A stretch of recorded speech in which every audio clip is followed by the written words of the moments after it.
O que uma franquia deve fazer quando não sabe mais para onde ir? Voltar às origens. Por que não? E funcionou. O filme de hoje é o terceiro melhor da franquia. Para mim ficou assim, tem os dois primeiros, Um Pequeno Abismo, o filme de hoje com Alien 3 beliscando pelas pontas, mais Um Pequeno Abismo e aquelas coisas filosóficas chatas, entediantes, enfadonhas. Eu sei que muita gente gosta, mas não são pra mim. Bora falar a respeito sem spoilers. Vamos lá?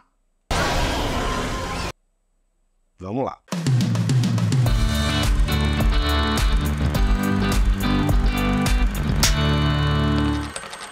Alien Romulus. A história se passa entre os acontecimentos do primeiro e do segundo filme e segue um grupo de jovens colonizadores numa estação espacial desocupada onde quase todo mundo vai morrer. A direção é do Fede Álvarez, ele fez o remake de Evil Dead de 2013, que é bom, é um dos melhores remakes de horror, e ele passa quase o filme inteiro homenageando os dois primeiros em tudo. Estética, atmosfera, design de produção, os arquétipos dos personagens, principalmente os secundários, ótima mistura de efeitos práticos com CGIs, há momentos onde tem um carinha usando a roupa do xenomorfo, vamos falar morfo, e teoricamente não precisava fazer isso porque há tecnologia para fazer os monstros digitalmente, mas na prática faz toda a diferença. Também tem muita meleca nesse filme, muita nojeira, muita coisa palpável, muita fumacinha que tá lá de verdade,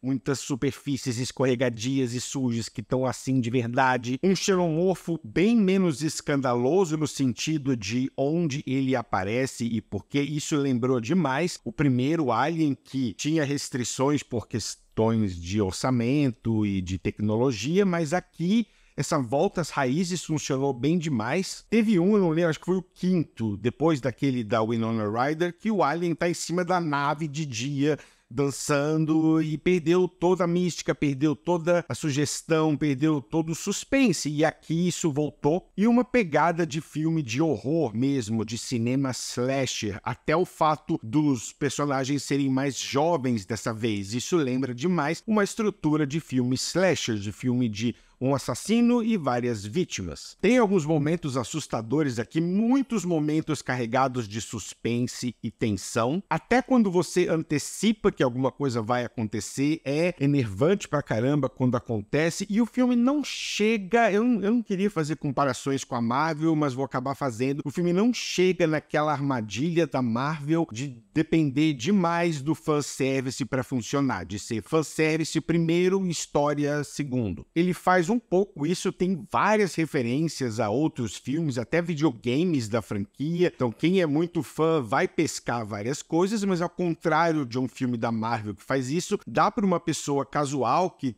talvez viu o primeiro Alien e não lembra mais, que tá a fim de ver um filme de monstros, de monstro matando pessoas, dá para essa pessoa assistir numa boa. Ela vai pescar menos coisas, vai perder um pouquinho da graça, mas o filme vai continuar funcionando. Mas voltando às inúmeras referências, algumas são de fato divertidas, algumas fazem parte, ou seja, tem uma função dentro da narrativa, não estão lá só porque sim, e outras estão lá totalmente de graça. Você chega a questionar, falando, não, mas por que tá mostrando essa coisa, essa pessoa, esse objeto agora? O roteiro entende que para esse tipo de filme funcionar, é necessário que o espectador goste pelo menos um pouco dos protagonistas. Não precisa ser o grupo inteiro, mas pelo menos aqueles dois principais. Há casos onde você vai ver um filme assim só para ver os jovens morrerem. Acho que Jason 4, por exemplo, lá o Sexta-feira 13, eu não ligava pra ninguém e tava totalmente torcendo pelo Jason. Continua sendo divertido, mas deixa o filme mais vazio. E aqui o filme passa o primeiro ato estabelecendo quem são esses jovens, como eles foram para lá e a busca de alguns deles por uma vida melhor,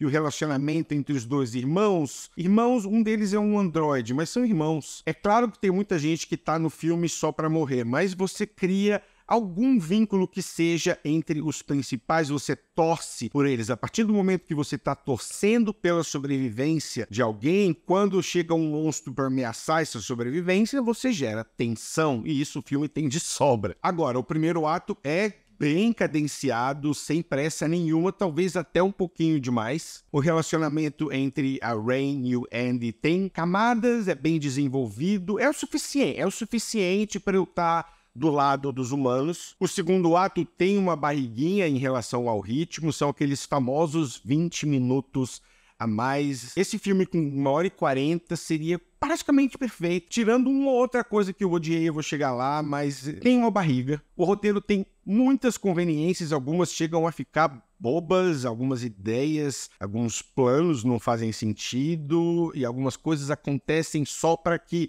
uma coisinha vire uma emergência e se você parar 2 minutos para olhar se aquilo era plausível, esse tipo de coisa desleixadinha tá bem aqui, o que é uma pena porque o filme é muito caprichado, ele tem uma baita cinematografia, por exemplo. O diretor consegue brincar com algumas novas ideias, seria um pouco frustrante se ele ficasse preso à ideia de um filme homenagem, o que ele faz. O filme tem muito a cara dos primeiros dois. É um equilíbrio delicado você conseguir homenagear o passado e deixar o filme mais contemporâneo. Tem uma coisa que ele faz aqui num ambiente zero gravidade que é muito legal e nenhum outro filme da franquia fez. Os facehuggers, né, aqueles monstrinhos que vêm e ficam na tua cara, nunca deram tanta agonia. Ele passa um bom tempo brincando com aquela coisa, onde é que ele vai pular e de onde ele vai aparecer, talvez até um pouquinho demais, dava pra tirar aí uns 5, 6 minutos de facehuggers. É facehuggers que fala? Face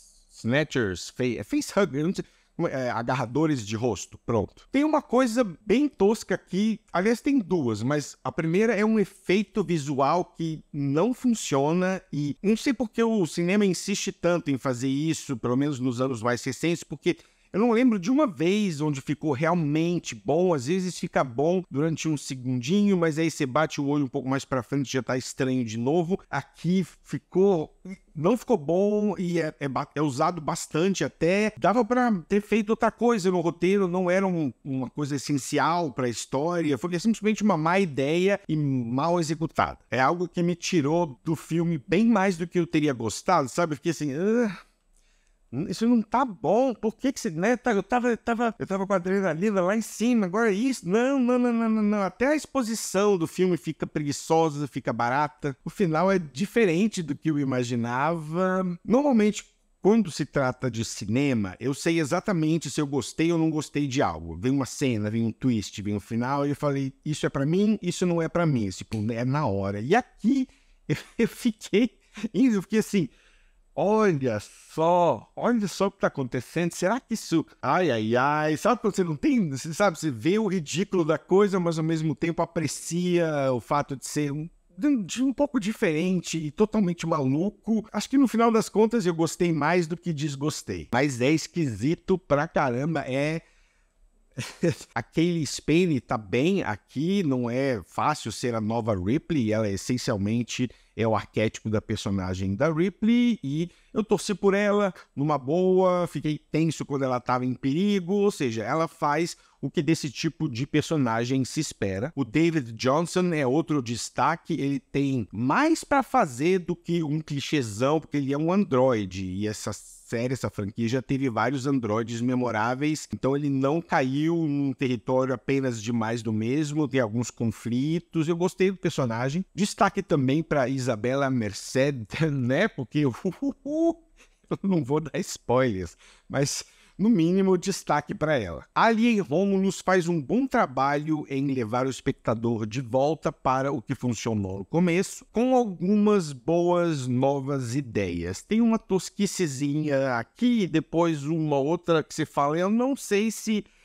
Uau, isso é bem uau. Às vezes uau é a melhor palavra para descrever. O melhor acerto do filme para mim é realmente voltar para os elementos de suspense, horror e ação. Nesse sentido, ele é um mix dos dois primeiros, porque o primeiro é uma ficção científica cheia de suspense e horror, o segundo é um slasher de ação, e todos esses elementos estão aqui. O que não está aqui é aquela coisa filosófica do Prometheus e daquele outro, e eu nunca gostei desse elemento. Eu sou uma pessoa simples, eu quero ver monstros matando pessoas, eu não preciso filosofar sobre a condição da humanidade, da existência e da vida e de nada daquilo. Tudo isso para dizer nota 7,9. É isso, pessoal.